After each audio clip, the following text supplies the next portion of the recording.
yang na di Denmark.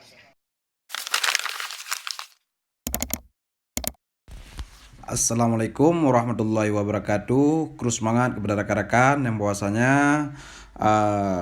amanah daripada rekan-rekan kali dapat sampo ke deh kali putro unang grow. Terima kasih. Assalamualaikum warahmatullahi wabarakatuh.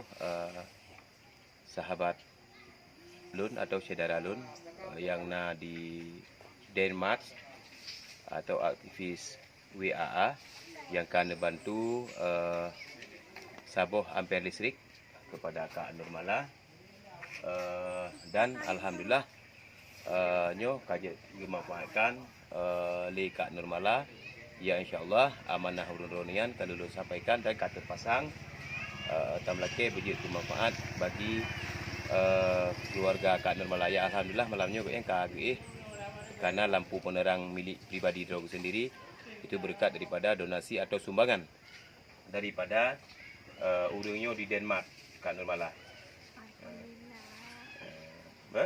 Berarti listriknya baik tempat iko, listriknya baik ne publo, betul kan publo dan nyon tu akan tapinah ke di hotel kana rumah baru. Okey bah? Baik, demikian. Assalamualaikum warahmatullahi wabarakatuh. Kiban Bang Iqbal, ka senang kana listrik tu? Kan? Cikun, terima kasih Om Be. Terima kasih Om Be. Inilah Iqbal dan ini ibunya. Ini anak yang satu lagi. Tengok ge. Tengok dah. Di malam insyaallah kahu listrik anu rumahnya.